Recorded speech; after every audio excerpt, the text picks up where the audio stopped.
Bonjour. Pour la première fois depuis 73 ans, nous sommes fâchés cette semaine avec l'Italie, puisque l'ambassadeur de France à Rome a été rappelé. L'exécutif français se fâche de voir que les Italiens regardent avec les yeux de chimène le mouvement des Gilets jaunes et font savoir au gouvernement italien que ce ne sont pas des manières.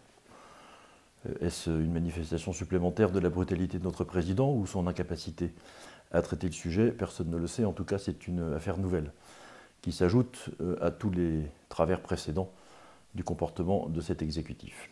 Et puis l'affaire Benalla continue de déployer ses métastases, puisqu'elle touche désormais les équipes du Premier ministre. Et donc là encore, nous sommes dans la continuité de ce que nous avons connu les mois précédents. Mais j'espère que vous êtes rassurés, car le grand débat, lui, se déroule bien comme prévu.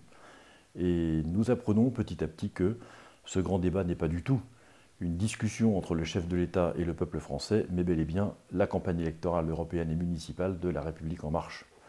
Nous voyons petit à petit que les débats sont cadrés comme il n'est pas imaginable de cadrer un débat, que les questions sont la plupart du temps largement préparées, que, en définitive, seuls les sujets qui sont abordés par le président, qui monopolise pendant des heures le micro et fait un show personnel, sont abordés. Bref, c'est tout l'inverse d'une remontée d'information du peuple français vers le chef de l'État. C'est bien de l'information descendante et M. Macron, d'ailleurs, fait annoncer dans la presse, le matin même de chacune de ces grandes réunions, l'ensemble des sujets qu'il s'apprête à aborder et profite de ces réunions pour faire des annonces sur tel et tel sujet. Nous sommes donc bien dans une campagne électorale que, du coup, le contribuable finance pour le compte du président de la République et de son mouvement.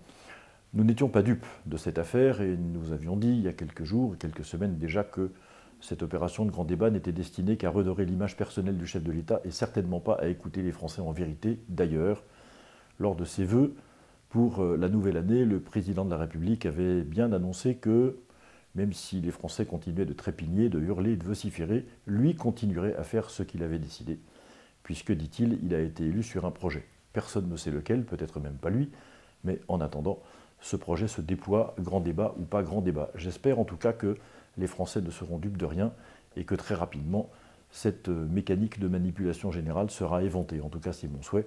Et je ne manquerai pas, jour après jour, semaine après semaine, de vous apporter quelques éléments de lecture sur ce sujet comme sur d'autres. Je vous remercie et vous dis à vendredi prochain.